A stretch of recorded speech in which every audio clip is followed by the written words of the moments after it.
Bienvenue dans cette nouvelle vidéo où nous vous dévoilons en exclusivité le résumé de l'épisode 1037 des ' Ici tout commence, qui sera diffusé le vendredi 1er novembre 2024. Dans cet épisode intense, l'Institut est en pleine ébullition, les tensions sont à leur comble avec le retour de Tessier, prêt à restaurer l'ordre après une série de scandales qui ont secoué l'école. Des pétitions demandant la démission de Benoît Delobel aux clients qui annulent leur réservation au Doubla. Tout semble aller de travers. Entre la pression des élèves, les critiques croissantes et un incident qui voit Delobel repousser un journaliste, ce dernier se voit contraint de prendre une décision lourde de sens. Mais alors que Delobel se prépare à faire ses adieux, Tessier surgit et reprend les rênes avec sa poigne de fer habituelle, promettant de mettre un terme aux absurdités et de faire régner la discipline. Restez avec nous pour découvrir en détail tous les rebondissements de cet épisode captivant. Dans Ici tout commence, Tessier revient au sein de l'Institut en pleine crise, apportant avec lui une tension palpable qui se fait sentir dans les couloirs. Cette période agitée n'épargne personne, et la situation semble particulièrement préoccupante pour certains membres du personnel et les élèves. Jasmine et Lionel, deux élèves impliqués et soucieux, s'inquiètent particulièrement pour Benoît Delobel, chef renommé et figure influente à l'Institut. Ils cherchent à savoir comment Benoît gère la pression actuelle.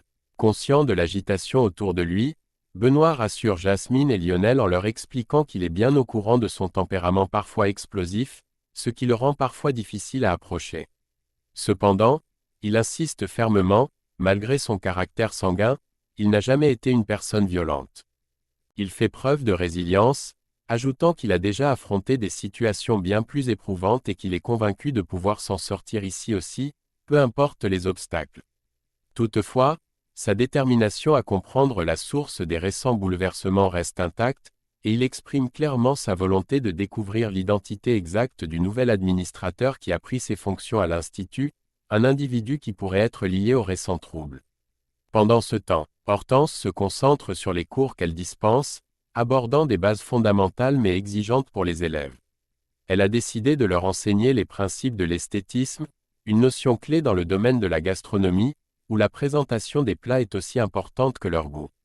Pour certains élèves, cet apprentissage est fascinant, mais pour d'autres, comme Colline, cela se révèle plus compliqué. Colline se sent rapidement dépassée par la matière et perdue dans ses explications.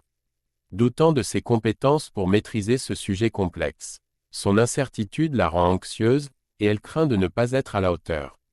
Observant sa cousine en difficulté, Bérénice décide d'intervenir et insiste pour que Carla, une élève plus à l'aise, vienne en aide à Colline. Elle encourage Carla à faire preuve de bienveillance et de soutien, espérant qu'avec un peu d'entraide, Colline pourra progresser et reprendre confiance en elle. En parallèle, Jude, un autre élève, devient peu à peu une véritable petite star à l'Institut grâce à ses choux qu'il prépare avec soin au Doubla, le restaurant d'application de l'école. Sa maîtrise des techniques de pâtisserie et son souci du détail dans la présentation de ses créations captivent l'attention des autres. Ce succès n'échappe pas à Matteo, qui se montre particulièrement impressionné par l'originalité du concept de Jude et par la qualité de ses choux. Il ne tarit pas d'éloges sur le travail de Jude, semblant presque fasciné par la manière dont ce dernier arrive à susciter un tel engouement autour de simples pâtisseries. Anaïs, quant à elle, bien qu'intéressée par les retours positifs sur les choux de Jude, n'a pas encore eu l'opportunité de les goûter, attisant ainsi davantage sa curiosité pour ces douceurs devenues presque légendaires au sein de l'Institut. Dans Ici tout commence, la situation devient critique pour Benoît Delobel. Alors qu'une pétition circulant au sein de l'Institut demande sa démission, semant encore plus la discorde. Malik, indigné par les récents événements, décide de signer cette pétition, ne voyant plus Benoît comme un leader capable de gérer les situations. De son côté, Jasmine est très affectée par cette attaque contre Delobel et estime qu'il ne mérite pas un tel traitement, car elle voit en lui un chef talentueux et respecté. Elle exprime ses sentiments à voix haute, défendant Benoît contre les critiques. Mais Jim, qui écoute en silence, finit par lui avouer qu'il n'est pas du même avis. Selon lui, Delobel a réellement perdu le contrôle face à Malik, un comportement inapproprié pour un chef de sa stature. Pendant ce temps, Anaïs fait un passage rapide à l'atelier pour goûter les fameux choux préparés par Jude, qui rencontrent un grand succès. Dès la première bouchée, Elle est impressionnée par leur saveur et la qualité du travail de Jude, le félicitant sincèrement.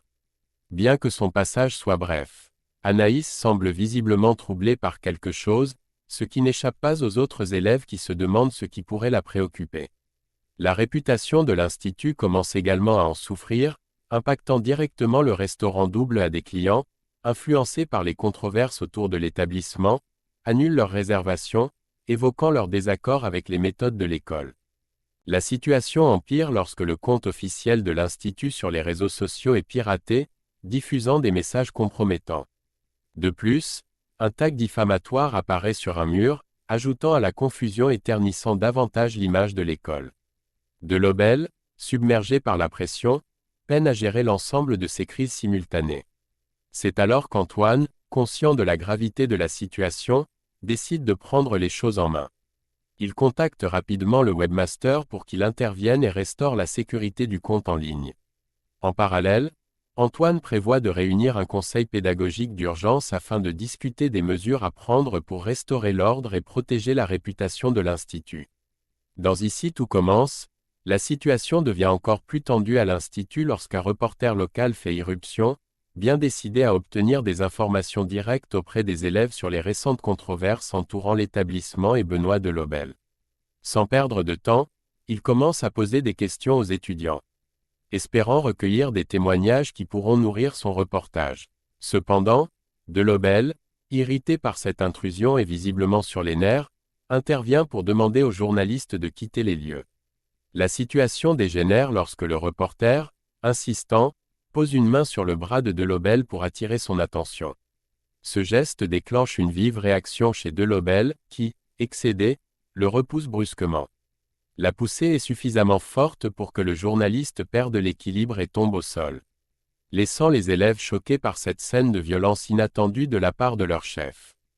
Parallèlement, Colline se rapproche de Carla pour la remercier chaleureusement de l'aide précieuse qu'elle lui a apportée lors du cours de Rochemont.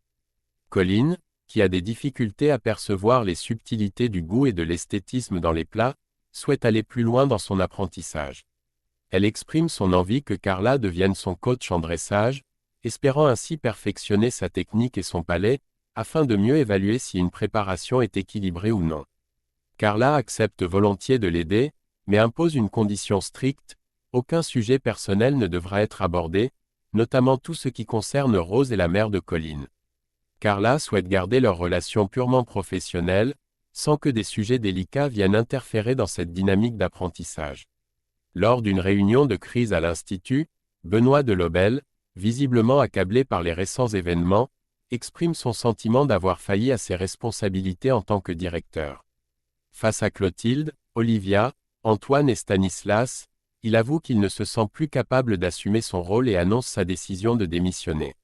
Cette décision est ferme et non négociable, malgré les tentatives des autres de le dissuader. Benoît reste déterminé, estimant qu'il est temps pour lui de céder sa place.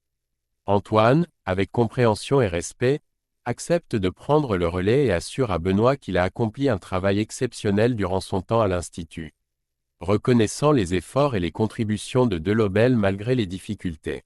Peu de temps après, Anaïs vient trouver Gary pour lui parler d'un incident survenu avec un client particulièrement exigeant, qui lui a retourné son assiette. Incompréhensive, Anaïs lui explique qu'elle avait pourtant soigneusement travaillé le plat et le trouve excellent.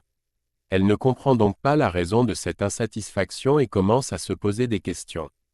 Curieuse, elle se demande même si ce client pourrait être un critique culinaire, venu incognito pour évaluer son travail. Puis, en écoutant la description de Gary, elle réalise soudain que le client en question correspond parfaitement à la manière d'agir de Tessier, connu pour ses critiques pointues et son exigence implacable en matière de gastronomie. Benoît de Lobel rassemble tous les élèves de l'Institut pour leur adresser un dernier discours, solennel et empreint d'émotion. Alors qu'il prépare son départ, il commence par leur expliquer l'importance de l'engagement et de l'excellence dans ce métier, les encourageant à tirer des leçons des événements récents. Mais soudain, alors qu'il parle, Emmanuel Tessier fait une entrée théâtrale dans la salle, imposant immédiatement son charisme et son autorité naturelle. Benoît, sentant que Tessier est prêt à reprendre les rênes, lui cède la parole, ajoutant, d'une voix respectueuse et admirative: « Le chef Tessier a toute mon amitié, Mon respect et ma profonde admiration. Double point. Emmanuel Tessier ne perd pas une seconde pour s'adresser aux élèves avec son style incisif et sans détour.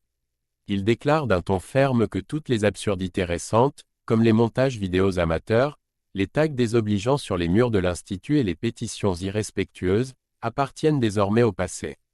Puis, avec son regard acéré, il ajoute d'une voix cinglante, « La fête est finie. Je suis de retour, petit merdeux, et vous allez le regretter. » Son discours est aussi intimidant qu'inspirant, laissant les élèves entre appréhension et excitation face au retour du directeur légendaire, dont l'exigence et l'intransigeance promettent de ramener un ordre strict à l'Institut. Et voilà, nous arrivons à la fin de cette vidéo. Cet épisode 1037 des apostrophes ici tout commence promet d'être explosif avec le retour marquant de Tessier, bien déterminé à reprendre le contrôle de l'Institut et à imposer de nouvelles règles strictes. Entre les adieux émouvants de Benoît Delobel, les conflits internes des élèves, et le retour redouté du légendaire chef Tessier, cette saison ne cesse de nous surprendre. Alors, que pensez-vous de cette tournure des événements? Tessier réussira-t-il à ramener l'ordre ou les tensions vont-elles encore s'aggraver? N'hésitez pas à partager vos avis en commentaire et à vous abonner pour ne rien manquer des prochains résumés. Merci d'avoir regardé, et on se retrouve très bientôt pour de nouvelles intrigues à l'Institut.